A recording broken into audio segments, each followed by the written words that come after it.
Buenas noches, bienvenidos a vuestra casa, Colectivo Burbuja, a esta habitación que nos hemos preparado aquí unos amigos, que es Ampliando el Debate.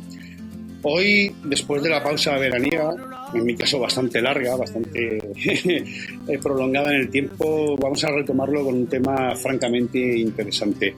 Un tema que curiosamente este verano he discutido bastante sobre él, sobre el concepto de dinero. ¿Qué es el dinero? ¿Cómo se crea? ¿Cómo se convierte en una especie de patrón de control, una herramienta, una mercancía en la que puede controlar al resto de la población? Y que curiosamente, a pesar de que la lógica neoclásica y el discurso liberal actual, el que casi todos podéis oír todos los días en la tele, a muchos de los liberales y austríacos que plagan nuestros más mierda preferidos, os daréis cuenta que hay personas, como las que esta noche me acompañan, cuya opinión sobre el concepto de dinero es radicalmente opuesta, sobre la utilidad del dinero como mercancía o como una no mercancía. Y para eso tenemos a un histórico de este colectivo, al fundador, que es Juan Carlos Barba. Buenas noches, Juan Carlos. Buenas noches. Uno de los 4 fundadores, no el fundador. Un histórico, para decirlo así.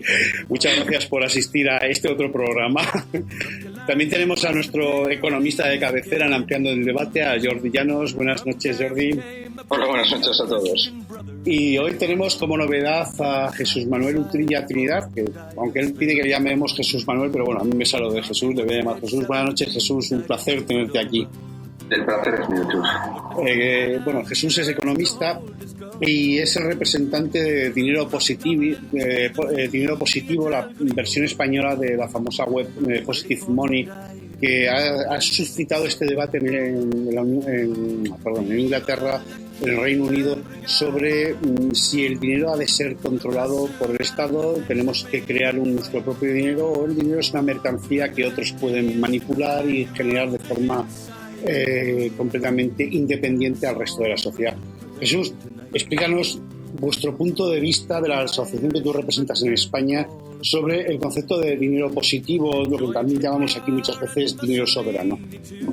Pues nuestra idea es muy clara, que el dinero es un poder del Estado y que debe estar bajo la soberanía nacional, como se dice en la teoría de los 3 poderes, que es el legislativo, judicial, ejecutivo, pues debe existir, digamos, un cuarto poder bajo la soberanía nacional, que es el poder monetario. Actualmente no es así. Aunque la gente piense, por un relato que tiene, que bueno, el dinero lo controla el Estado, el Banco Central y tal, en función del bien público, no sé qué, pues desgraciadamente esa no es la realidad. Ahora mismo la moneda, el sistema monetario en general, el sistema bancario ligado al sistema monetario, es una de las instituciones más dañinas que tenemos a nivel mundial. Es uno de los mayores retos con el que nos enfrentamos, porque al estilo del cambio climático, porque está haciendo un daño inmenso al funcionamiento de la vida, y luego del desarrollo de las democracias, donde nos tenemos que plantear seriamente que o tenemos un sistema de dinero soberano o la democracia no existe, no vamos a tener democracia, tenemos que elegir. O el sistema monetario seguimos ahora como se lo estamos dejando a la banca privada, o lo asumimos nosotros, el pueblo soberano, pasamos a tener un sistema de dinero soberano y entonces podemos hacer que la democracia tenga alguna realidad, porque ahora mismo no, es muy difícil. Una preguntita, Jesús. En el discurso liberal lo que se dice, y de hecho tú que seguirás la prensa, los más mierda, que yo les llamo más mierda habitualmente, siempre acusan a los bancos centrales de ser los responsables de la creación del dinero, ¿no? Y que lo que hacen los bancos privados de una forma completamente razonable y una cosa muy lógica es ganar pasta, nada más que eso. Sin embargo, no es así, ¿no? Los bancos centrales no crean el dinero, son los bancos privados los que están creando la pasta, crean el dinero en función del crédito. ¿Es así? Exactamente, es así. Ahora mismo 90%, 95%, bueno, es en torno a esas cifras. El dinero, la masa monetaria está siendo creada, la fuente monetaria, por la banca privada. Lo que usamos en nuestro tráfico diario es dinero bancario, creado a través de la emisión de préstamo, que es una maquinaria enormemente perversa de creación de dinero. Es la peor que se podría pensar. Si tuviésemos que nos diesen a elegir un tipo de organización del dinero, pues esta sería la más perversa. Solo hay dinero en circulación si nos endeudamos. Con lo cual el endeudamiento es inevitable y crónico. Eso es un gran negocio, claro, para el que emite el dinero, porque asegura su supervivencia y su poder. Da un enorme poder a la banca privada, porque toda la economía depende de ellos. Además eligen no solo la cantidad, sino también hacia dónde va. Si ellos deciden que ellos van a hacer mejor negocio, pues invirtiendo, como de hecho lo hacen, en negocios especulativos, en el sector inmobiliario, pues ahí se va a conducir el dinero. Esos sectores van a entrar en una situación de hiperinflación, van a recibir mucho crédito, y otros van a quedar a la sombra, esperando que les caiga alguna migaja, y esa es la situación actual. Sí, bueno, de hecho las burbujas no van a la economía productiva, sino van a la economía financiera, ¿no? Burbujas inmobiliarias, burbujas de deuda, de seguros, de todo tipo. Muchos de nuestros oyentes rechazan frontalmente esta idea. La pregunta se la paso a Jordi. Jordi, de los economistas que tú conoces, ¿hay alguno que haya hablado del tema de una forma académica?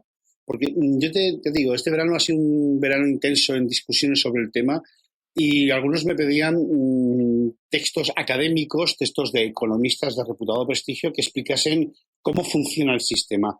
No como se lo enseñan en las economías. Aparte del doctor Pangloss, de la economía del doctor Pangloss, que es tu blog, que luego te preguntaré por él, evidentemente, ¿algún texto académico que refrende esta idea, o es simplemente la praxis, lo que vemos todos los días en cómo funciona el sistema bancario?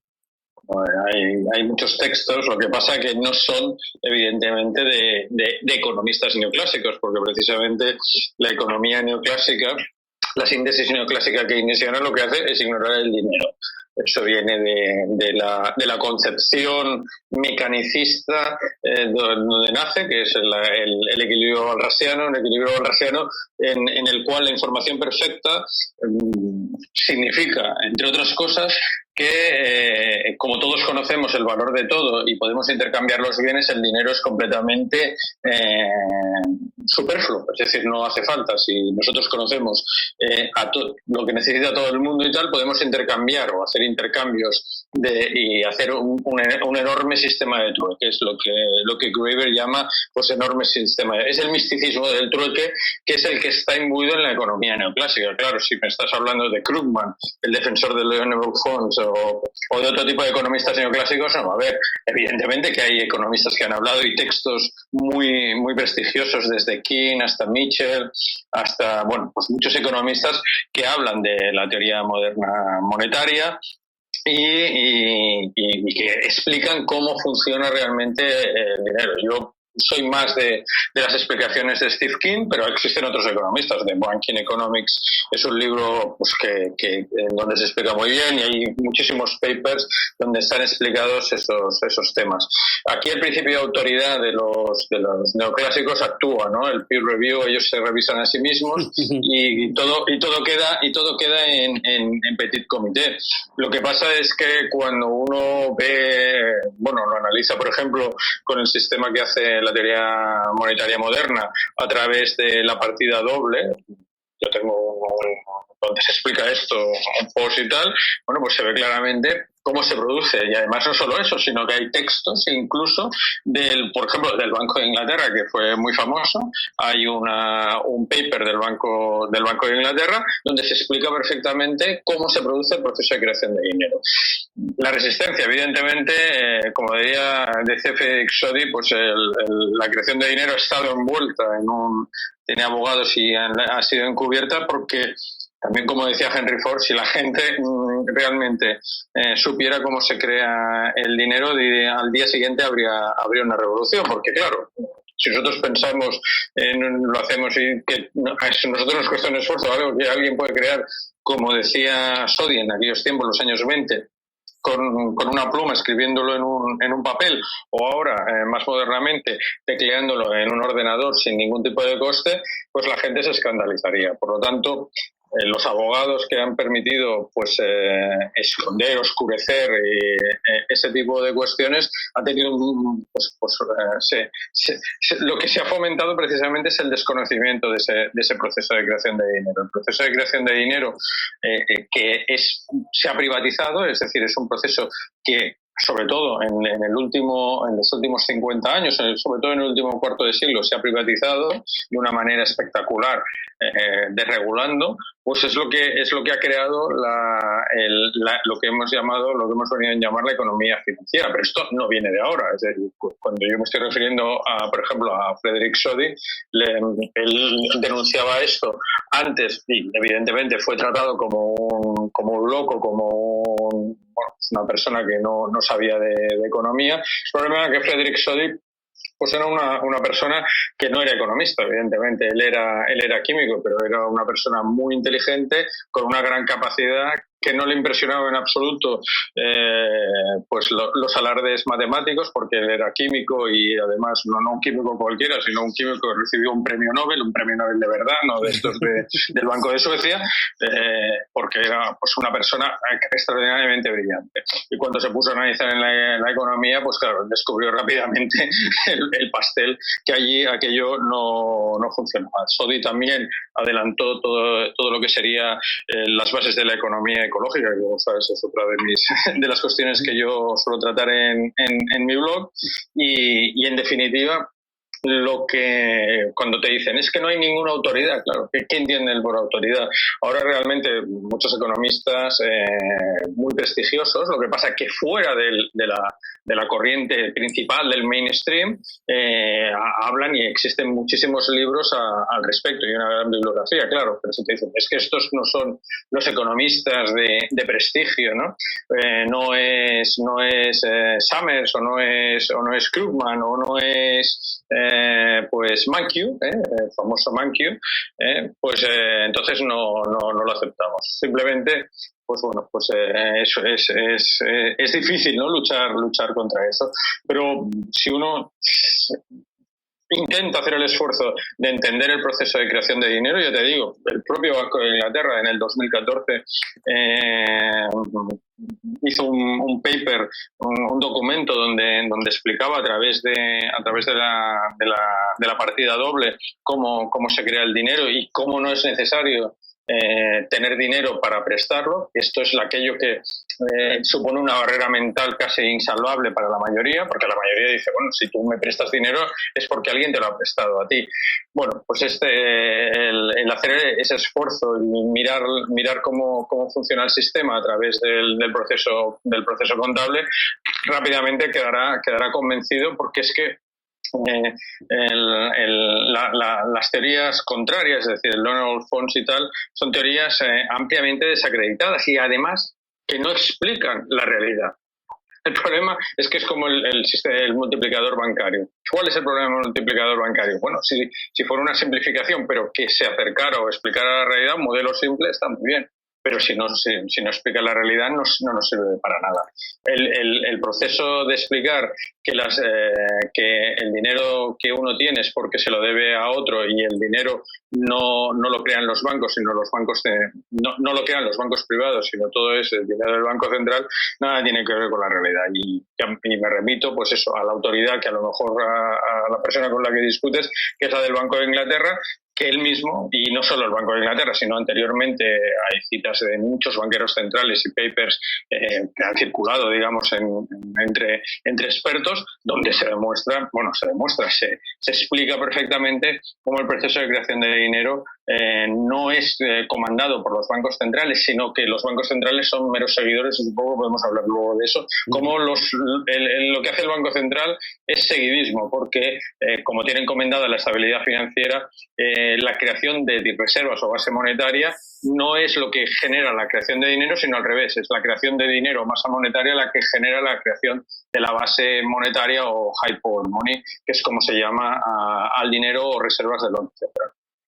Este es una especie de rey desnudo, ¿no? Un rey que, bueno, todo el mundo ve que evidentemente está desnudo, pero que, bueno, decimos, no, es que está vestido, ¿no? Bueno, hay autores como Richard Werner que ya incluso, en plan poniéndose la gabardina y el sombrero de detective, dice, bueno, vamos a verificarlo empíricamente. Entonces consiguió Richard Werner acordar con un pequeño banco alemán hacer el seguimiento contable a un préstamo.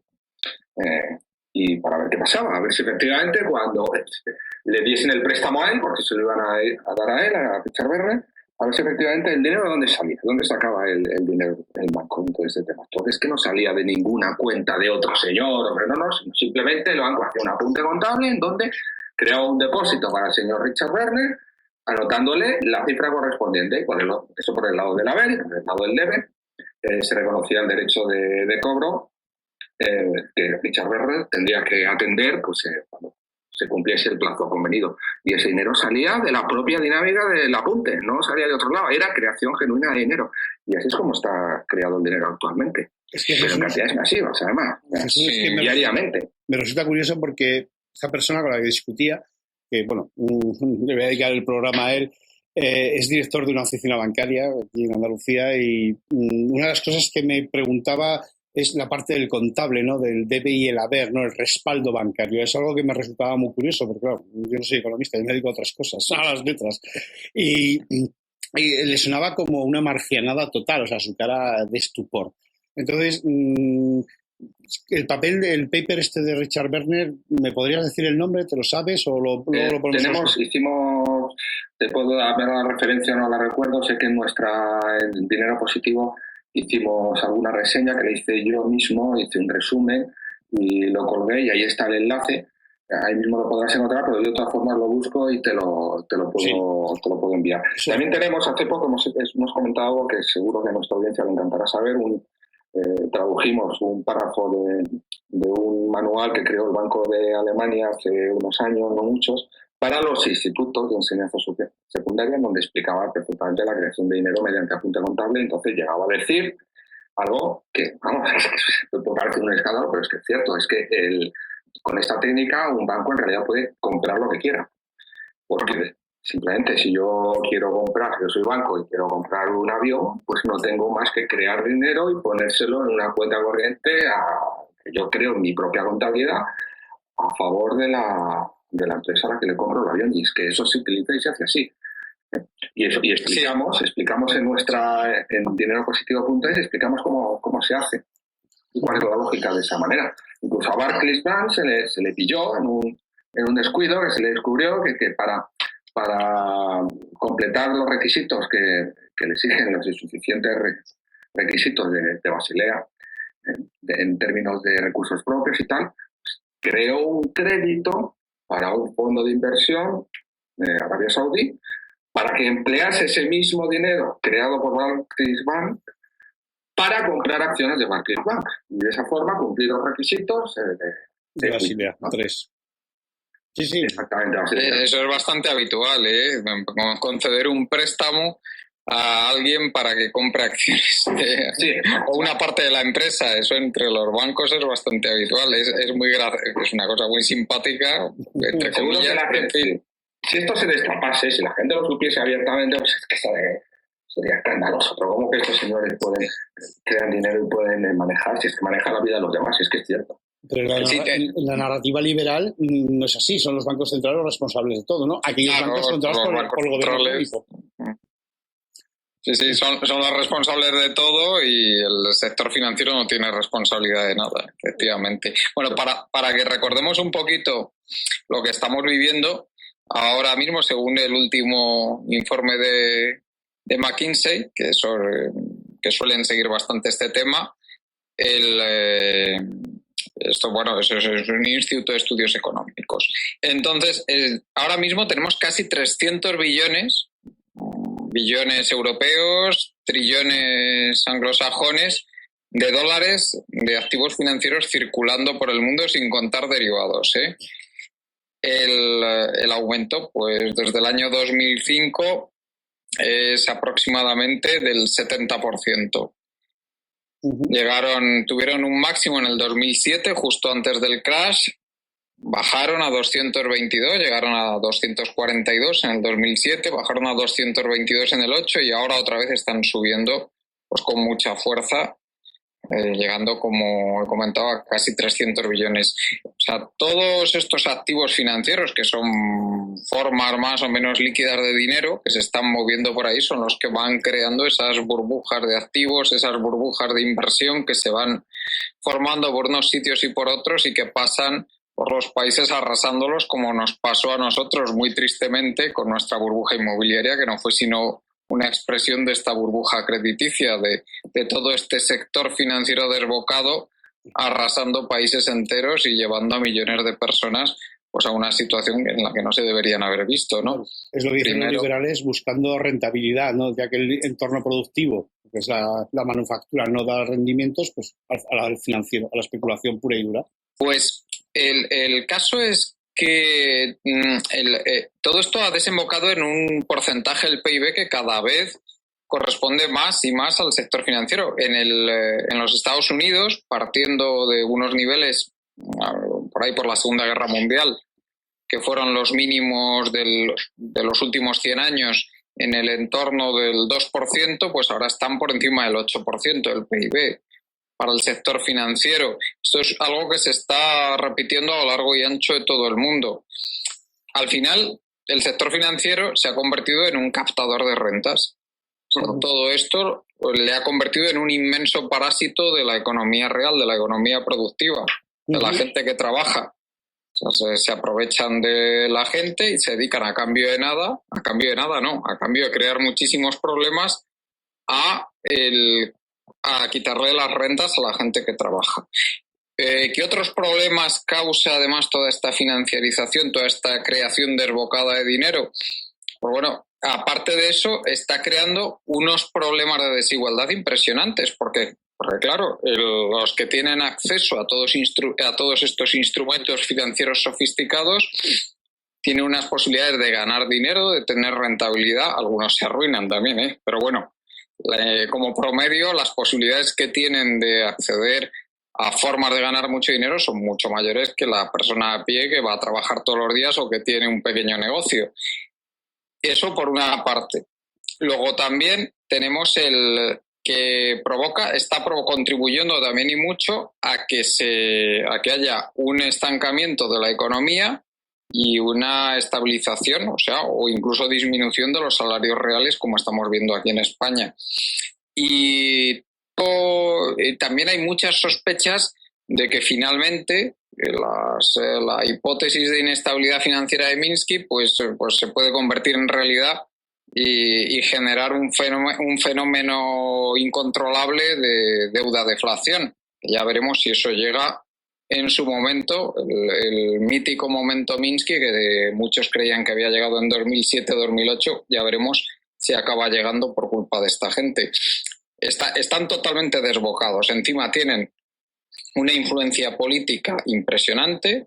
No hay gobierno que se atreva a meterles en vereda y todos los intentos que se hicieron de controlar, de refundar ese capitalismo, de controlar al sector financiero durante el año 2008-2009, pues se quedaron en eso, en una declaración de intenciones, porque luego esta gente empezó a mover los hilos, a comprar voluntades, a amenazar, y finalmente los políticos no se atrevieron a hacer absolutamente nada. Y aquí tenemos las consecuencias, preparando la siguiente crisis financiera, que ya la vemos por ahí en el horizonte y que ya está arrasando diversos países que han visto cómo se les han hundido los mercados de materias primas por culpa de las burbujas que ellos mismos han provocado y finalmente todo eso llegará aquí.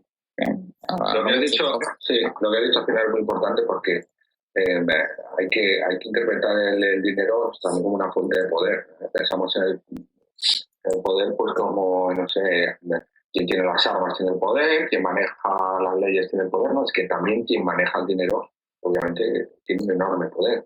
Y lo que se está creando ahora mismo es una dualidad, una realidad completamente dual, en donde hay hiper-mega dinero en determinados círculos que están hiperinflacionados de dinero, que circula, tiene una maquinaria de creación de dinero brutal, pero brutal, y además inconmensurable, porque te pones a medir cuánto dinero habrá en los derivados, es que no puedes ni contarlo, o sea, es imposible. Dicen que ronda ahora mismo los 500 billones de dólares, ¿eh? Bueno, además, variando constantemente. No. Sí, variando, pero que haciendo una estimación grosso modo, pero vamos, a lo mejor con un 20 o un 30% de precisión, pues puede andar por ahí, ¿eh? Bueno, lo que yo he leído. Os voy a parar un momentito. Al mismo tiempo, a una enorme porción de la población, como ha dicho Jordi, que no ve liquidez para la vida cotidiana, pero para la vida cotidiana, para comer, para pagar la renta, para que le paguen el trabajo. Hay menos liquidez cada vez para la mayor parte de la población y más hiperliquidez para el resto. Con lo cual, ese resto es que puede comprar al resto de la sociedad, la parte que queda sin ayuda monetaria. Es una situación tremenda. Pero una pregunta, Jesús. Es que hay una cosa que seguro que va a liar a nuestros oyentes. Los derivados son un producto financiero, llaman cuasi dinero, porque el dinero no es todo igual. De hecho, sobre qué es un derivado, un CDO, que es como se llama, las deudas titularizadas, obligaciones, el Minotauro Global de Varoufakis, que lo podéis encontrar en las librerías y demás, y también está disponible en ebook, en EPUB y demás. Es una explicación bastante razonable el capítulo 2 y el 3, pero para muchos ciudadanos el concepto de dinero es único, no es unímodo. El dinero es una cosa y no tiene categorías, pero en economía el dinero tiene categorías. Ahí le llaman el M0, M1, M2, M3, M4. Son tipos de dinero. ¿Nos los podrías explicar para que la gente, nuestros oyentes, entiendan que el dinero que usan ellos no es el mismo dinero que se utiliza a nivel bancario y a nivel financiero? El que quiera. Jesús, Jordi, me da igual. O el propio Juan Carlos. Bueno, ¿quién se anima? A ver, yo prefiero que lo explique otro porque tampoco es mi campo de especialidad ese. Jordi. El dinero es mucho más flexible, es decir, la definición de los bancos centrales tienen diferentes definiciones, ¿no? Los M0, M1, M2, M3, M4. Yo cuando estudiaba, M4 eran los Alpes, ¿no? Que eran los activos líquidos en poder del público. Y depende de la liquidez que tiene cada uno. Lo que pasa es que en periodos de mucho optimismo, casi todo se termina convirtiendo en dinero o cuasi dinero. Es decir, cuando la vivienda subía extraordinariamente, se intercambiaba y había un gran volumen y una gran profundidad del mercado, prácticamente se convertía en dinero. Estoy exagerando, ¿no?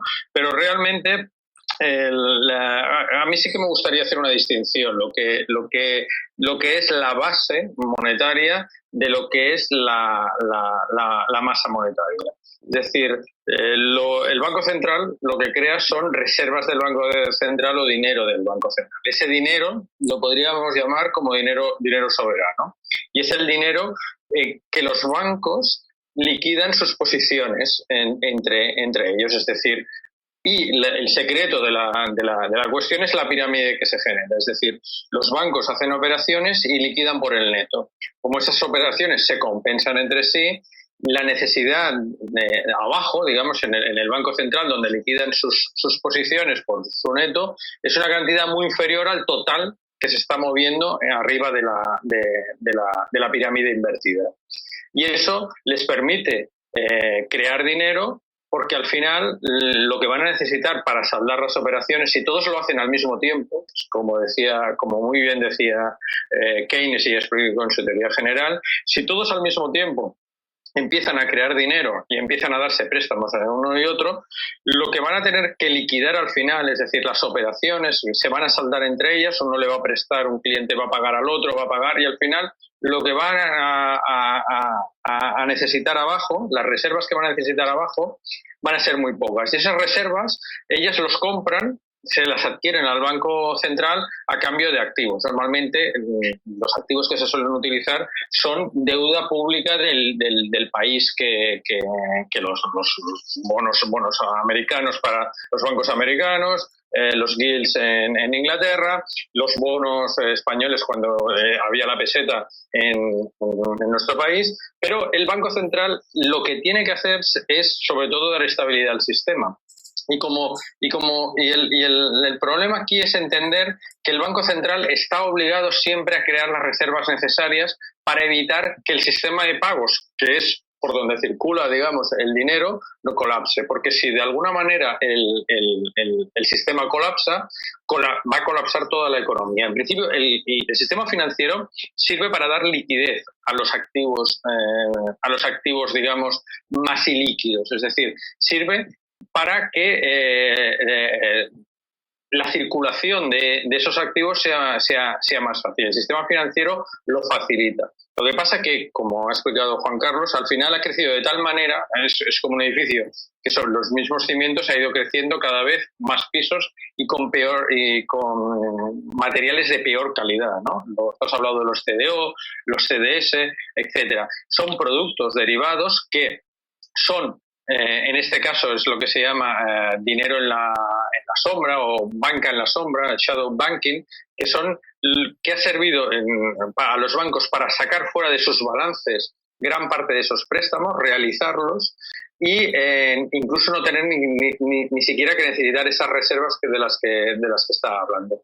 Pero el problema fundamental es que la gente dice, según el teorema, el modelo del multiplicador monetario, el gobierno crea dinero, me paga a mí 100 euros, yo voy al banco, el banco tiene 100 euros, como el encaje tiene que retener 10 euros, que es lo que se suele decir siempre, para que los números cuadren, puede prestar 90, es el coeficiente de caja, y así sucesivamente se va creando. No es así. Simplemente el banco y el conjunto de bancos, si lo hacen en conjunto, empiezan a crear préstamos y al final, digamos que aproximadamente entre un 7 y un 12% es la cantidad necesaria para mantener el total de la masa monetaria. Por lo tanto, solo van a necesitar reservas por ese importe que el Banco Central va a crear y ellos se van a prestar entre sí mientras haya confianza en el sistema. Porque eso podríamos hablar que cuando se seca el interbancario, como pasó en el 2007 o 2008, es cuando los bancos centrales tienen que entrar a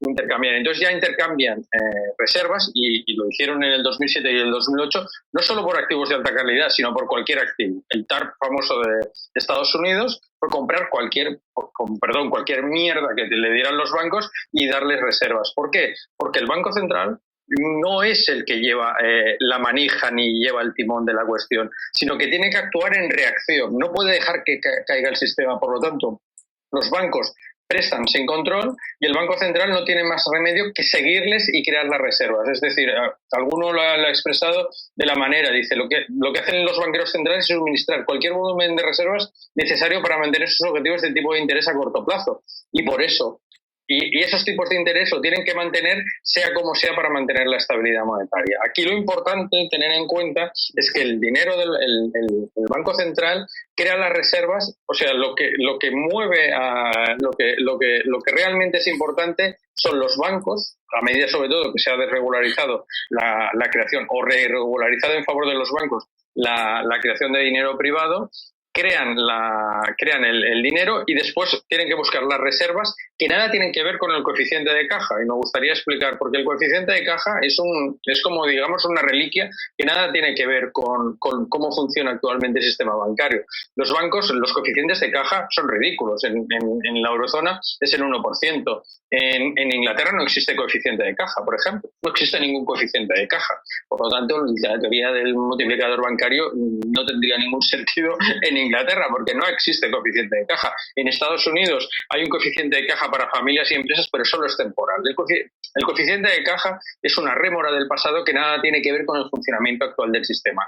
Lo que hacen los bancos es prestar, crear dinero privado y después buscar las reservas. Y el Banco Central debe crear esas reservas en función del dinero que han creado los bancos. Y eso es lo importante. Es decir, es el banco privado el que tiene el control el timón. Y el Banco Central el que hace seguidismo del porque si no, ¿qué le ocurre al Banco Central? Si no crea ese dinero, ¿qué provoca? Pues puede provocar un Lehman Brothers, puede provocar una inestabilidad general que lo que hace es convertir seguramente una crisis de liquidez en una crisis de solvencia, todo el mundo empieza a vender precipitadamente y se provoca aún una caída mayor de recordemos, perdona Jordi, recordemos lo que pasó en el año 2012 cuando los bancos españoles tuvieron que recurrir nada menos que a 400.000 millones de euros al Banco Central. Claro, pero porque se había secado para ellos cualquier otra fuente de... Evidentemente, normalmente las reservas, lo que existe ahora es una cantidad de reservas muy superior a la necesaria. Es decir, lo que hay es un potencial de creación de crédito brutal. Por ejemplo, en Japón las reservas que existen, bueno, si se creara el dinero en función de la cantidad de reservas necesarias, se podía multiplicar la masa monetaria por lo que fuera, pero es que la masa monetaria no se multiplica por la recreación de reservas, es decir, las reservas son función de la masa monetaria, no la masa monetaria en función de las reservas. Eso es la clave para entender el funcionamiento del sistema. Os corto un momentico. Según el discurso liberal, son los bancos centrales, y esa pregunta se la paso a Jesús, los que crean el dinero. Y sobre ese dinero es lo que el banco hace los chanchullos, ¿no? Hace su negocio, su modelo de negocio, que es prestar dinero, que es de verdad lo que se dedica al banco. Si eso fuese cierto, los gobiernos podrían en cualquier momento, no habría crisis, no sería necesario. ¿Por qué va a haber una crisis si tú te prestas a ti mismo el dinero que necesitas, el dinero que tienes? ¿Jesús? Bueno, si nosotros, si una nación controlase el dinero, evidentemente podría producir todo el dinero que necesita. Tendría que saberlo manejar, no quiere decir que produciendo cualquier cosa de cualquier manera pudiese conseguir lo que quisiese, ¿no? Tendría que saberlo manejar, pero obviamente no tendría los ratios de endeudamiento brutales que tienen ahora todas las naciones, porque necesitan pedir prestado un dinero que ellos mismos pueden crear. Es una situación totalmente ridícula.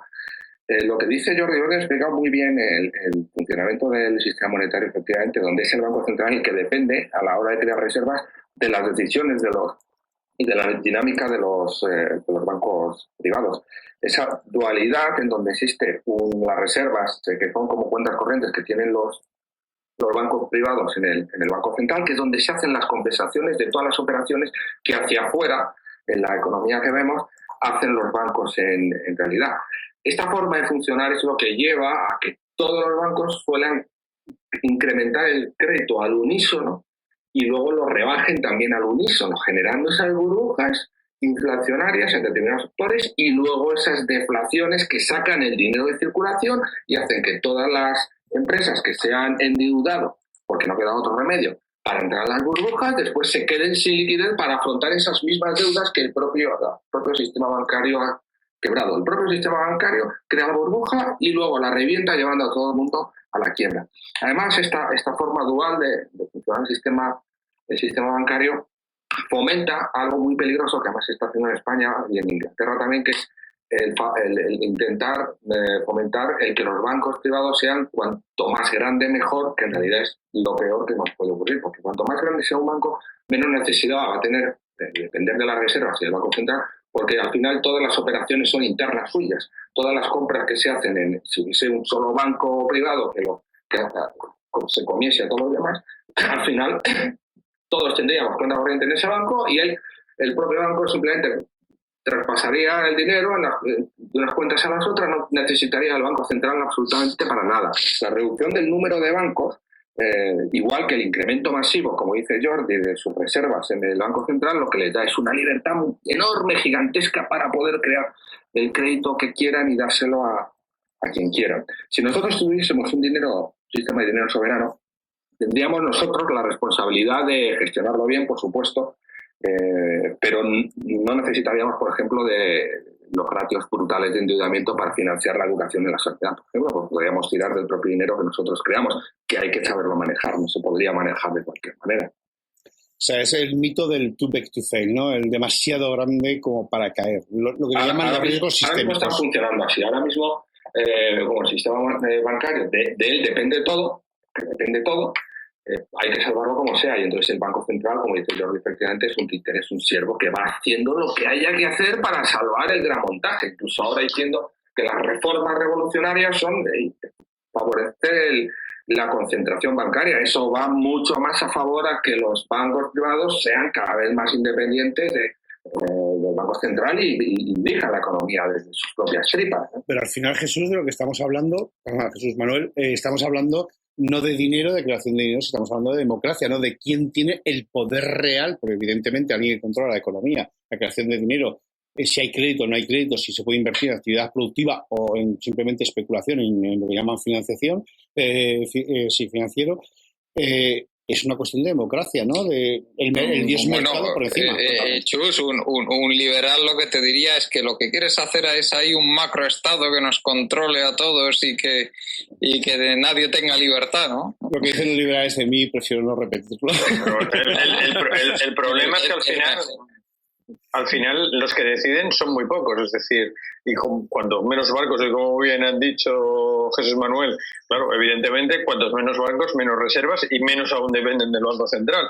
Y al final, si son 2 o 3 bancos y los consejos de administración, que son los que toman la decisión, no son múltiples agentes tomando decisiones y tal, sino son muy pocas personas tomando las decisiones de las que dependen millones. Y no los tienen que tomar, evidentemente, porque dependen de los accionistas, en teoría, pero los accionistas entran y salen, al final las toman en sus propias decisiones y en lo que ellos creen, y con lo cual estamos en manos de muy, muy poca gente que toma decisiones muy importantes que nos van a afectar a todos.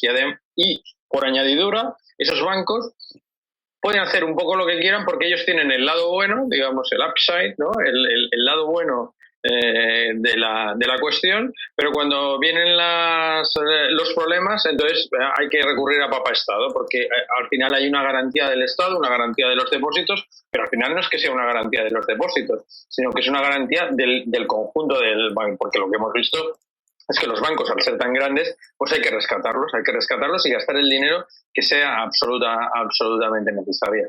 Ya veremos las apelaciones estos a los bail-in, que son que se rescaten a sí mismo a través de los bonistas, los accionistas y si acaso los depositantes, ¿no? Que hay algunas leyes que se han intentado introducir en Estados Unidos. Todo esto, yo os aseguro que hay 2 cuestiones, ¿no? El día que empiecen a rebajar las pensiones o el día que empiecen si cae un banco, a recortar a los depositantes, a todos los depositantes, entonces ese día sí que se habrá acabado todo. Porque como aquí caiga el Santander y empiecen a recortar a los depositantes, no veas, la que se arma es de dimensiones bíblicas. Por eso el Estado es un rehén absoluto de estas muy pocas personas que son las que realmente controlan. Por lo tanto, no hay nada que extrañar en que sean ellos los que dirijan el cotarro. Y como siempre decimos, al final el dinero no es una reclamación de bienes y servicios futuros, es una reclamación de poder, es una reclamación del poder que vamos a ejercer de unos sobre otros. Y ya lo hemos visto en el caso de Grecia, cómo se ejerce el poder del dinero, ¿no? Vete a Chipre. Recuerdo a nuestros oyentes que en Chipre a los depositantes, con la excusa de que eran rusos, eran mafias, al final una excusa, a los depositantes se les retiró una parte muy importante de su dinero en la isla de Chipre para pagar deudas. O sea, no se piensen que es una marcianada que nos hemos inventado, que pasó en el 2013, y ahí está la hemeroteca para recordarlo, ¿no, Juan Carlos? Hubo un recorte fundamental de depósitos, sí. De lo que se llama M0, dinero líquido, ¿no? De lo que dice así es. Oye, a mí lo que me gustaría también es que, Jesús Manuel, que nos explicaras un poco, sobre todo para los oyentes, o sea, cómo imaginemos que somos capaces de hacer la revolución democrática, que conseguimos poner al sistema financiero al servicio de la economía y no al contrario, que la creación de dinero pues ya sea patrimonio de los poderes públicos y no patrimonio de los bancos privados. Bueno, y ahí me gustaría que explicaras un poco cómo funcionaría ese hipotético sistema financiero montado, cómo funcionaría el dinero, cómo funcionaría el crédito, cómo se financiaría la economía productiva, cómo se financiaría, pues también en caso de que es el crédito a las familias, a la vivienda, o sea, cómo iría eso. Es eso, un tema capital. Entonces, en primer lugar, separaríamos la decisión de cuánto dinero se crea de la decisión de para qué se emplea. Cuánto dinero se crea puede tener un comité técnico y tal, pero así siempre tiene que dar cuenta transparente de todo lo que hace. Los en Positive Money lo llaman Comité de Creación Monetaria porque tienen un comité parecido que ahora mismo existe en el Reino Unido, tiene un nombre similar y entonces podríamos llamarle autoridad monetaria. Existiría una autoridad monetaria que sería la encargada de emitir dinero, que además solo sería ella la que podría emitirlo. Y de alguna forma el dinero tendríamos que marcarlo, quizás con métodos electrónicos y tal, para que no se pudiese falsificar, es decir, para que los bancos no pudiesen creer, para que se supiese cuál es el dinero verdadero, el emitido por la autoridad monetaria legítima, y cuál es el otro dinero que no es lo que hace, sería una falsificación. Lo que ahora hacen los bancos en nuestro sistema de dinero soberano sería una falsificación monetaria, no podrían hacerlo. La autoridad monetaria sería la que decide inyectar, incrementar la masa monetaria. La decisión de por dónde entra ese dinero es decisión política, ¿no? parlamentaria y con discusión democrática. El sistema de generación de masa monetaria es algo, por ejemplo, Jordi acaba de hacer una traducción sobre algunas aportaciones que han hecho en Positive Money sobre este último tema. Bueno, de ahí todavía se está trabajando para perfeccionarlo lo máximo posible. La idea, obviamente, utilizo yo la metáfora, suelo utilizar la del guante y la mano. El guante y la mano el guante sería la emisión de masa monetaria que se tiene que adaptar a la mano, que es la economía que crece, la economía real, ¿no? Entonces, ¿cómo conseguimos un sistema de emisión de masa monetaria que se acomode perfectamente a la mano, que es la economía, y entre sus 5 dedos y tal, en la talla exacta?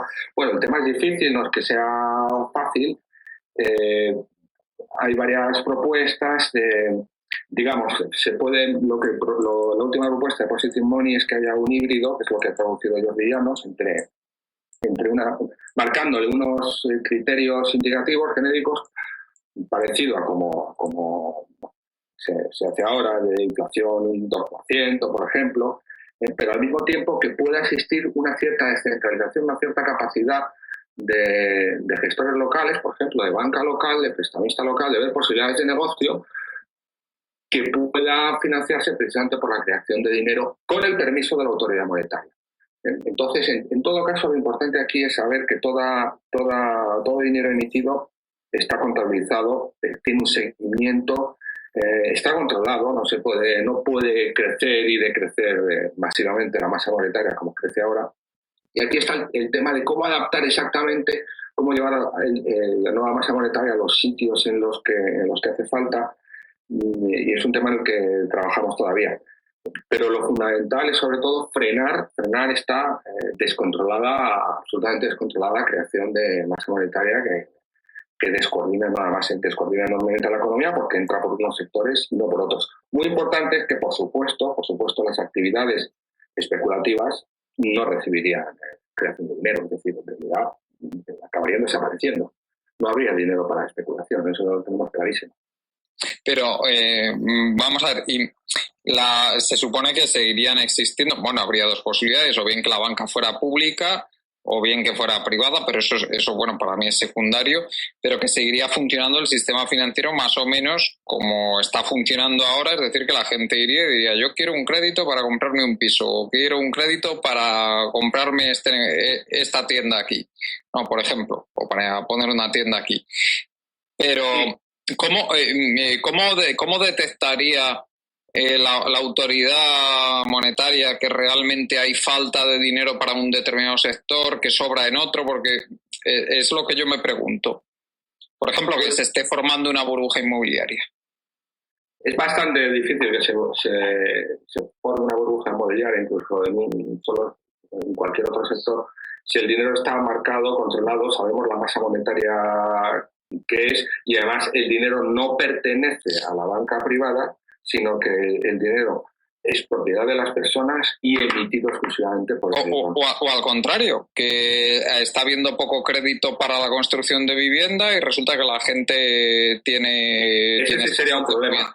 Pues es un problema técnico que se puede encontrar mediante indicadores como los que hay ahora. Si se percibe una gran deflación en un determinado sector, donde el poder adquisitivo de la moneda es muy elevado, es una situación de posible deflación, pues se puede investigar por qué y se puede descubrir que es por falta de masa monetaria. Ahí hay una cosa importante, que es en la propuesta inicial de Positive Money, para mí pecaba un poco de centralización excesiva, es decir, dejaba la decisión de por dónde emitir el dinero al Parlamento Central, y nosotros sabemos que hay muchas situaciones que son muy locales, ¿no?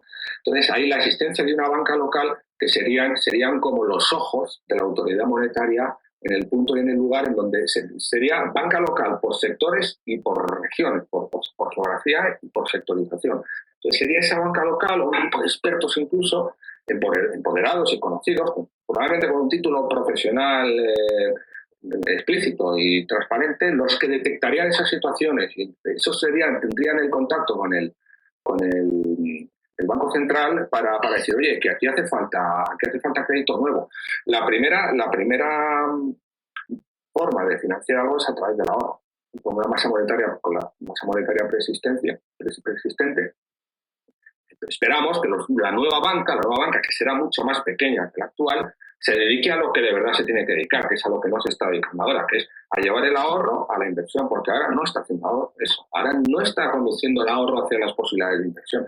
La nueva banca será bastante distinta, funcionará de una forma distinta y buscará, irá buscando las posibilidades de inversión. O sea que la propia banca, que puede ser privada, aunque el dinero sea público, se tomará muy en serio su papel de intermediario y dirá, bueno, tenemos aquí unos ahorradores, vamos a buscar si falta en el sector de la construcción para poner ahí el dinero de nuestros ahorradores. Una segunda medida, en caso de que todavía el dinero no llegue, puede ser detectado por la misma banca local o por las autoridades locales que tengamos ahí, empoderadas por el Banco Central. Estos reguladores locales pueden detectar esas situaciones locales de necesidad de masa monetaria y la autoridad monetaria poder acudir a... Y una pregunta, Jesús Manuel, ¿y eso no subiría los tipos de interés? ¿No sería mucho más caro, por ejemplo, comprar una vivienda o pedir un crédito para un negocio? Bueno, depende. O sea, el tipo de interés también depende de a dónde quiera la gente conducir sus ahorros. Es decir, si hay mucho ahorro disponible y hay una necesidad grande, pues se combina, hay una oferta y demanda, que es lo que ahora está fallando. Ahora el ahorro nos está llevando a la economía productiva y entonces no sabemos cómo financiar esa economía productiva que está muerta porque se está reconduciendo todo el dinero a la economía especulativa. El tipo de interés no tendría por qué ser alto ni bajo por el hecho de que el Banco Central sea el que emita el dinero. Eso depende de la cantidad que se haya emitido, de cómo el banco la ha gestionado, de si a determinados sectores pueden tener algún problema de que no le llega la liquidez, entonces habría que estudiarlo, pero en sí mismo no tiene por qué subir los tipos de interés para hacerlos imposibles, inviables. Lo que no va a haber es facilidad de dinero para comprarse una vivienda para especular. Yo te voy a poner una pega, Jesús, además va a estar en los comentarios, solo lo verás luego en iVoox. Eso significa dejar en manos del Estado el control total de en qué se invierte, o sea, tipo una sociedad socialista en el que hay una economía planificada. Porque, aunque ellos recurren siempre al paradigma de los todólogos, ¿no?, de los expertos que controlan de la situación, ya hemos visto dónde nos han llevado sus expertos, eso sería una especie de economía planificada. No sería una economía planificada porque, ya digo, gran parte de las operaciones se financiarían con el ahorro de los agentes. No tiene por qué financiarse con dinero nuevo emitido por el banco. No va a estar emitiendo continuamente dinero y sacando... No, y si me permite, Jesús Manuel, yo entiendo que hay el margen de libertad para que la gente que se dedica a decidir para qué pide crédito, sea para un negocio, sea para gastárselo, sea para vivienda, pues que sus decisiones las puede seguir tomando. O sea, que no va a ser el Estado quien le diga, oye, tú tienes que ir por este carrilillo, ¿no? Hombre, sí que va a haber una mayor dirección, ¿no? Pero no en el sentido de que si se quiere montar una gran burbuja inmobiliaria, pues no se va a poder. Eso no se va a poder. O sea, un dirigismo no va a existir. Porque es que se suelen confundir términos, ¿no? Si yo controlo el dinero para qué se usa, yo puedo controlar hacia qué elementos porque es la pega que te van a poner, Joan, por eso te lo digo. ¿A qué elementos Dime.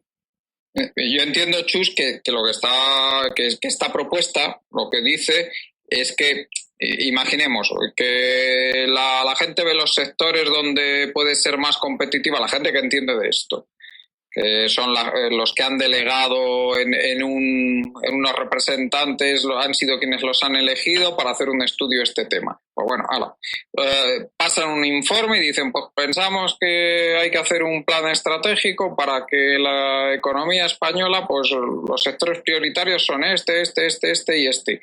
Bueno, pues entonces el Estado sí que diría, pues vamos a intentar que estos sectores no se queden desabastecidos de crédito. Que eso es una cosa que ahora está pasando, por cierto, con el sistema tan liberal y tan maravilloso.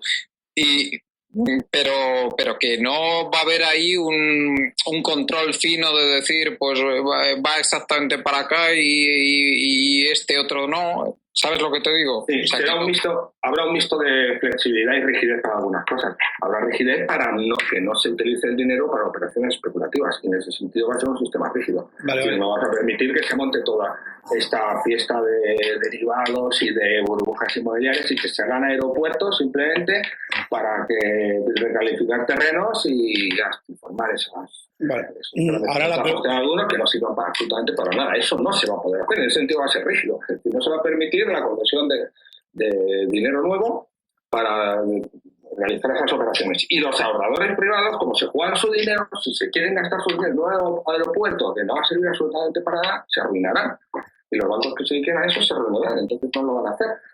Habrá una preferencia por actividades, desde luego, que sean de interés estratégico para la nación, que eso se determinará democráticamente. Volvemos al tema, volvemos al medio de la cuestión, democracia. Jordi. Es un problema de democracia. Y luego sí va a existir una gran flexibilidad para, digamos, las operaciones que sí favorecen a la creación de riqueza. Ahí será la discrecionalidad de los propios bancos privados, que no serán como los que son ahora, para ellos decidir cómo, en qué decisiones de inversión reconducir el ahorro de sus clientes. Uh-huh. Una cosa muy importante es que ahora mismo no están los bancos reconduciendo el ahorro hacia la inversión. O sea, ahora mismo no se hace. O sea, ahora mismo no se lleva el ahorro de la gente a situaciones, a los negocios que necesitan inversión. No lo están haciendo. Se han olvidado de hacer eso los bancos. Van a tener que reaprender a hacerlo porque va a ser su función y no va a ser un dinero suyo el que vayan a manejar. Eso es descarado. O sea, la banca de inversión pública, además, que existe en sitios como Alemania, que se dedica a financiar a las empresas industriales, eso aquí directamente no existe. No existe, exactamente. Pues va a empezar a existir. Una persona que quiera, bueno, yo soy un chaval que sale de la carrera y tal, y como yo tengo la idea, se me da bien esto, lo otro, más allá, con unos amigos que pensamos que tal negocio puede salir adelante, tendrá su banco de referencia, pues es banco privado, pues un banco privado. Y en ese banco privado tendrá dos vías de financiar ese negocio si efectivamente lo ve con posibilidades. Una será con el ahorro de la gente que voluntariamente renuncia a su dinero para dejárselo a un intermediario financiero para que financie determinadas operaciones, y eso es otra cosa muy importante. Si el ahorro va a ser la forma de financiar muchos negocios, es el ahorrador el que va a poder elegir, al estilo de la banca ética, hacia qué se emplean sus inversiones. Ahora no podemos elegir. Si una persona tiene un fuerte compromiso medioambiental, por ejemplo, podría decir, yo, mira, el ahorro que he hecho lo dejo en tal banca, pero yo digo, yo te lo dejo para que lo prestes, pero te prohíbo que lo emplees para esto, para otro y para más allá. Va a poder poner esas condiciones, ahora no se puede hacer. El ahorrador va a poder elegir hacia qué inversiones prefiere conducir su dinero. El banco pondrá en contacto y tendrá que ir a buscar a los unos y a los otros, a los ahorradores con los inversores. Y si veis, está empoderado para ello, que tal vez sea necesario una incluso emisión de dinero nuevo, pues se tendrá que poner en contacto con la autoridad monetaria, que tendrá unos criterios que vendrán del Parlamento para decir sí o no. Normalmente dirá que no si la creación de dinero se la proponen para inversión especulativa, va a decir que no. Y si se la proponen para otra cosa que está dentro del margen de mejorar la riqueza nacional, pues va a decir que sí. Hay propuestas de hacerlo, puede hacer más rígido, más flexible el sistema, se está trabajando cómo perfilarlo, porque hay que conseguir que el guante de la creación de dinero se adapte perfectamente a la mano, que es la creación de la economía productiva. Pero esa es la única que nos interesa, es la única a la que debe ir el dinero. La economía especulativa no debe ir. Vale, Jordi, ya te toca. Bueno, se han dicho diversos conceptos que me gustaría... Bueno, la primera a la pregunta que harían esto es planificación. ¿A dónde nos ha llevado la planificación de los consejos de administración actuales? Que son los que deciden entre muy pocas personas a dónde se presta. Pues a burbujas que solo favorecen a muy pocos. Esa es la respuesta.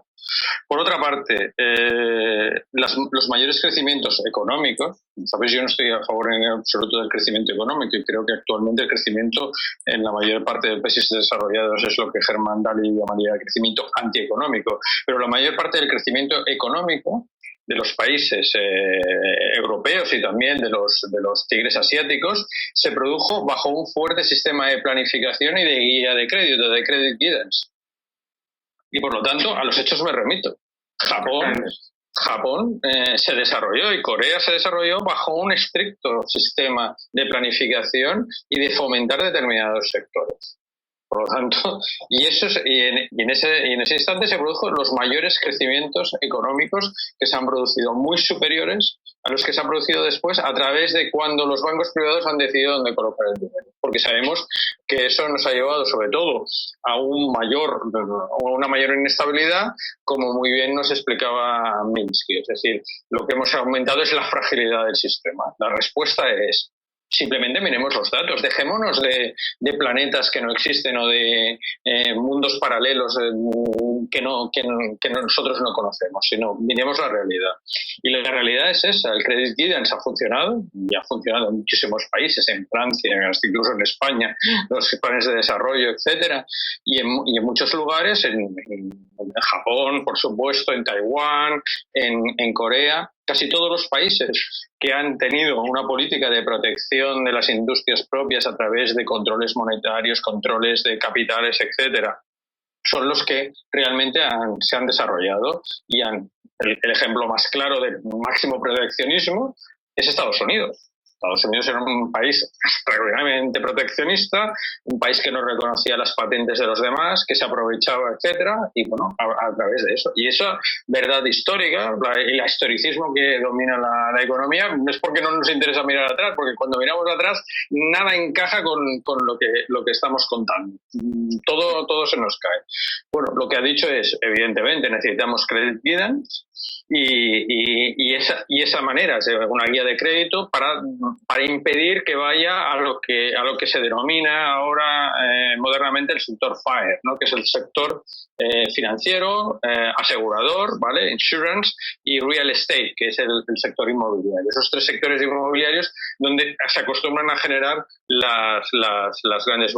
El sector financiero y el asegurador, digamos que es el sector financiero en general, donde se crean burbujas de determinados activos, en la mayor parte preexistentes. El sector inmobiliario, donde ocurre lo mismo. A eso nos ha llevado la situación en el 2008 y a eso estamos volviendo. Es decir, nuestra manera de crecer vuelve a ser invertir para la creación de burbujas en las bolsas de acciones, como estamos viendo, en algunos casos reactivación, aunque sea más parcial, como en el caso de Londres, en Australia, etcétera, de determinadas burbujas inmobiliarias más pequeñas, realmente, pero que es la única manera como el actual sistema sabe crecer, es decir, sabe crecer entre comillas, sabe crecer antieconómicamente.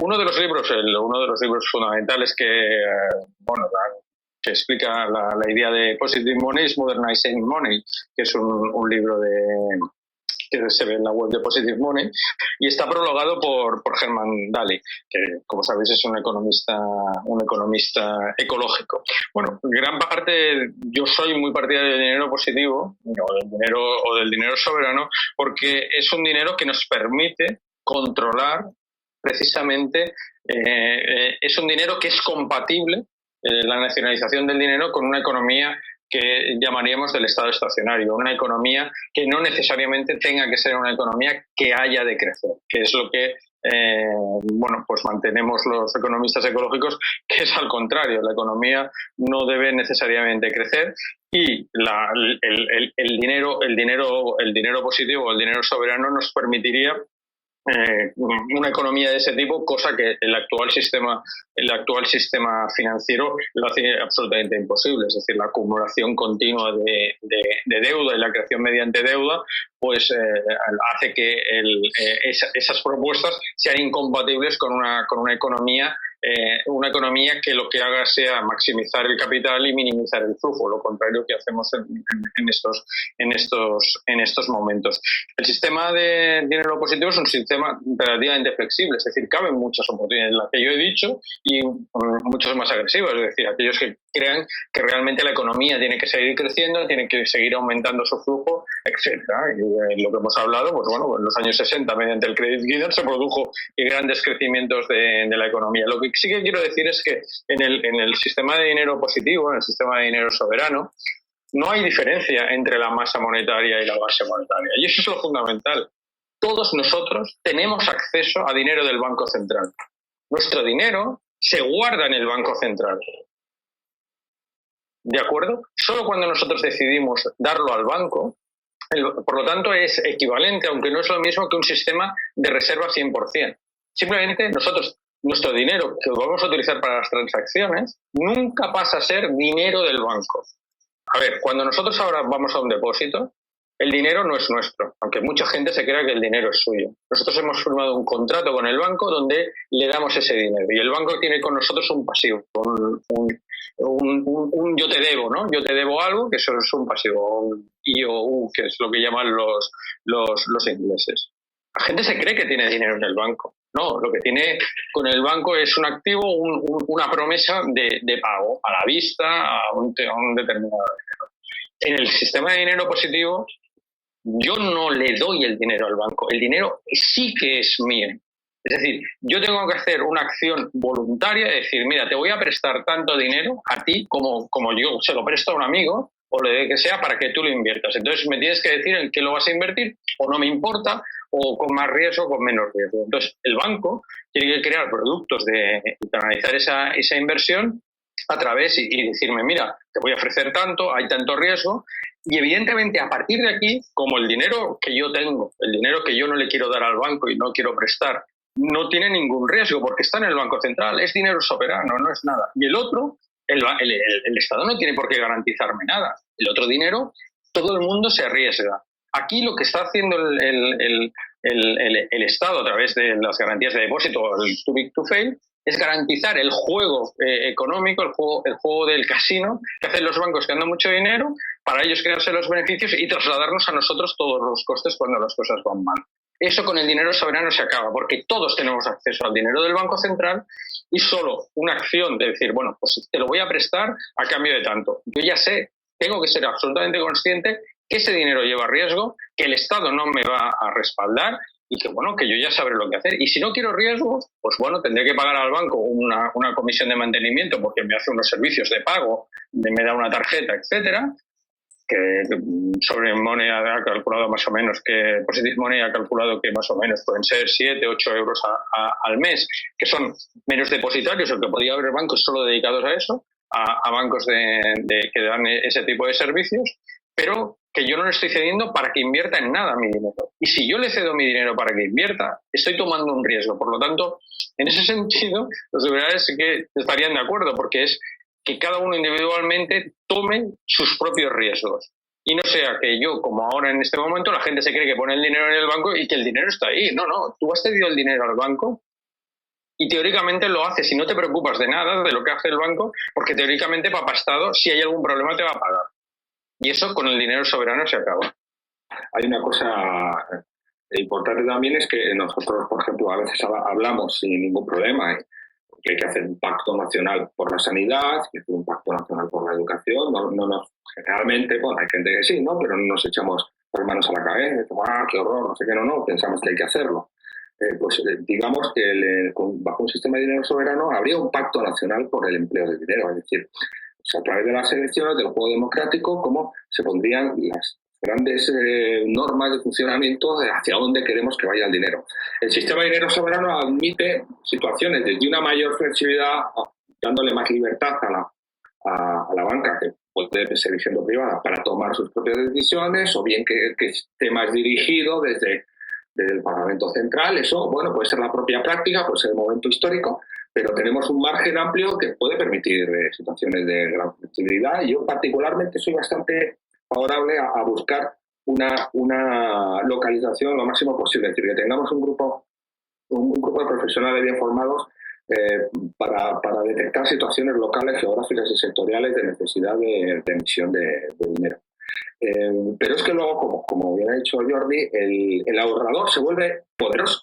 El ahorrador se vuelve poderoso. No el especulador, el especulador es poderoso. Es decir, el que se mueve en el sector especulativo es poderoso. El que es amigo de los bancos, en este capitalismo de amiguetes del que estamos. Ahora no, ahora el ahorrador puede elegir a dónde quiere llevar el dinero. Y ahí es donde está su soberanía incluso personal, porque muchas operaciones solo se van a financiar por ahorro. Entonces va a tener que pedirlo a gente que incluso va a poder imponerle sus normas éticas. Si yo soy ecologista y no quiero que se entregar dinero a tales operaciones y sí a otras, pues puedo aplicar mi propio criterio ético, porque el dinero es mío, no es el banco el que se apropia de él, que es lo que ahora ocurre, como bien dice Jordi. Entonces, el sistema de economía planificado para evitar daños sociales absolutamente destructivos y para evitar un endeudamiento brutal, pues sí, somos rígidos para eso. Ahora, no en el sentido que vamos a buscar la máxima flexibilidad para poder adaptar la misión y funcionamiento de la moneda a las necesidades reales de la población. Los sistemas de Widow Guidance, o de Credit Guidance, que funcionaron muy bien en la posguerra, nosotros los hemos estudiado bien porque incluso hemos intervenido dinero positivo en la traducción de la obra de Los Príncipes del Yen, de Richard Verne, donde explica muy bien el sistema de dirección de crédito del Japón, que les tenía avergonzados, que no querían descubrirlo porque ellos se presentaban en la posguerra a sí mismos con una economía desregulada, liberal y tal, y no querían admitir que todo el milagro económico japonés se debía a un sistema muy bien diseñado de dirección de crédito por parte del Banco Central. Y en la posguerra los países europeos también tuvo unos momentos de milagro económico con un sistema de crédito dirigido por parte de los bancos centrales, que se van a hacer muy poco callar y tal. Aquí hay una cosa que tiene que ver con esto que dice la economía estacionaria y tal, que claro, en la posguerra era relativamente fácil saber a qué dedicar el dinero. ¿Por qué? Porque se había dado un proceso de destrucción y entonces, está claro, la reconstrucción es la primera salida del crédito monetario de nueva creación. Vamos a tener, con un sistema de dinero soberano, vamos a tener que tener un debate democrático de verdad para decidir, ¿qué entendemos en el siglo XXI por economía real? ¿Qué es la economía real? Y entonces eso tiene que ser un debate social y con las reglas de la democracia, que ahora mismo no se está dando. Y es ahí, en ese debate, en el que vamos a establecer los márgenes de hacia dónde tiene que ir nuestro dinero. Como decidimos también hacia dónde tiene que ir nuestra sanidad, nuestra educación, etc. Es curioso cómo al final siempre la tortilla acaba cayendo del lado de la democracia, ¿no? Y es curioso cómo casi todo de lo que estamos hablando son las principales quejas del mito liberal, esa narrativa que tiene ahora sobre la responsabilidad de los bancos centrales. Bueno, llevamos ya bastante más de la hora y os voy a pedir la ronda de conclusiones. Voy a empezar por Juan Carlos. Juan Carlos. Pues efectivamente, lo que tú has dicho, al final siempre llegamos a la misma conclusión, que tenemos un problema político muy importante, un problema de déficit democrático muy importante, que tenemos unas élites con muchísimo poder y que no dejan que los mecanismos democráticos más o menos buenos que pudiéramos tener pues se lleven a cabo, que sean efectivos. Y, en fin, mientras no solucionemos ese problema, la verdad es que va a ser muy difícil aplicar ningún tipo de medida para paliar todos los problemas que está generando este sistema que ha montado esta gente, este capitalismo desbocado, este neoliberalismo, que al final nos está llevando a que muchísima gente esté sufriendo de forma innecesaria. Ojo, que a pesar de todo, aquí las tornas pueden cambiar y buena parte de los pilares sobre los que se sustenta esta gente son pilares de convencimiento, no pilares de fuerza bruta. Que hasta el régimen nazi se sostenía convenciendo a los alemanes, a pesar de que mantenían la fuerza. Eso sí, al que no le convencían o lo liquidaban o lo metían en un campo de concentración, no se tenía que ir, ¿no? Aquí todavía no nos hacen eso, afortunadamente. Aquí tenemos las cunetas llenas. Bueno, sí, ya lo hicieron en su día, sí. Por eso. Pero bueno, que en este momento, por fortuna, no lo hacen. Y bueno, pues está en nuestra mano el poderlo cambiar todavía. Pues, como siempre, un placer tenerte aquí, Juan Carlos, y espero que vuelvas a participar con nosotros. Un saludo. Gracias a vosotros por invitarme. Un abrazo. Un abrazo. Jordi, tú. Te toca. Bueno, pues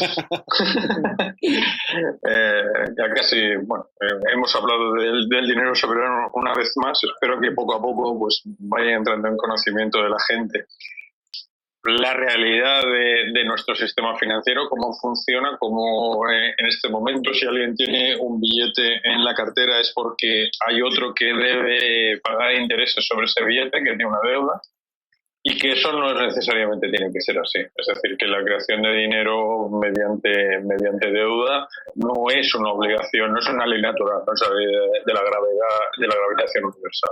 Se puede cambiar y hay alternativas, no es el famoso TINA de Margaret Thatcher. Eso que solivianta tanto a nuestros amigos neoliberales, ¿no? Como decía Hermann Minsky, para que nos entendamos, la banca no consiste en prestar dinero. Para prestar, el prestamista debe tener dinero. La actividad fundamental de la banca es aceptar, esto es, garantizar que un tercero es solvente. Un banco aceptando un instrumento de deuda puede realizar determinados pagos si el deudor no lo hace o no puede. Y el problema es que finalmente no es la banca, sino cuando hay realmente problemas a nivel sistémico, es el propio Estado el que tiene que garantizar. El Estado debe recuperar el derecho de señoreaje, es decir, el derecho que emitir ese dinero le permite, no le cuesta nada, y ese dinero genera una serie de riqueza, y tiene que ser el Estado el que se apropie de esa riqueza, porque el dinero es un mecanismo social y pertenece a la sociedad en su conjunto y no a unos pocos como actualmente. Sin duda ninguna, este es un tema muy, muy importante porque es la fuente, es el santo grial del poder económico, de la desigualdad que se genera, o al menos uno de los pilares fundamentales. Y vamos a tener, evidentemente, muchos problemas para convencer, porque como le pasa a tu amigo que no queda nada convencido de las explicaciones, a pesar de que, bueno, por cierto, el documento del Banco de Inglaterra se llama Money Creation in the Modern Economy y es del boletín del Banco de Inglaterra del primer trimestre de 2014, que se puede encontrar simplemente tecleando en Internet Bank of England Creation of Money. Entonces lo puedes encontrar muy fácilmente y ahí mediante las cuentas y tal podrá ver cómo funciona el sistema de creación de dinero tal como nos ha estado explicando en este programa. Y nada más. Pues, simplemente muchas gracias por invitarme. Bueno, pues te cortas un poco, pero bueno, ya para la despedida no hay mayor problema. Un placer, como siempre, Jordi, tenerte aquí. Y bueno, en contra de mi costumbre, colgaré el enlace en un comentario en iVoox y en Colectivo Burbuja para que puedan acceder a él. Pues, como siempre, un placer, Jordi. Bueno, Jesús, como eres el invitado de honor de hoy, pues te toca a ti la despedida y el cierre. Reforzar de lo que han dicho mis compañeros. Tenemos un problema muy gordo, que es el diseño actual del sistema monetario, que es la fuente de muchísimos de los problemas que tenemos actualmente, la desigualdad enorme que se está generando en todas las sociedades, el endeudamiento masivo e impagable, los problemas con la democracia. La democracia no es viable con este sistema monetario, es un sistema contrario a la democracia. Y necesitamos reconvertir este sistema monetario hacia la democracia, igual que pues se han reconvertido a las monarquías antiguas, los ejércitos, etcétera, para tener un sistema de empoderamiento público, de demos público. Pues también necesitamos reconvertir el sistema monetario en algo que revierta en el demos público. Para ello necesitamos una ciudadanía y unas instituciones públicas muy implicadas en este proyecto, que ahora mismo no lo están. La ciudadanía está bastante confundida con las teorías monetarias que están interesadamente ocultando la realidad, y es que la banca privada tiene el poder de crear dinero según su propia conveniencia y las instituciones públicas están a su servicio en realidad. Entonces necesitamos una conversión muy fuerte, pero es fundamental porque no vamos a resolver ningún problema económico de verdad si no tratamos y reconvertimos el sistema monetario en un sistema de dinero soberano. Dentro del sistema de dinero soberano pues habrá unas discusiones sobre si más flexible, para la banca local, menos, etcétera, etcétera. Puede haber unos vaivenes, pero siempre dentro de unos márgenes que van a evitar estas dosis tremendas de endeudamiento impagable que tenemos, esta dependencia absoluta que tenemos de la deuda, que todo parece que la economía se ha convertido en una pura renegociación continua de deuda.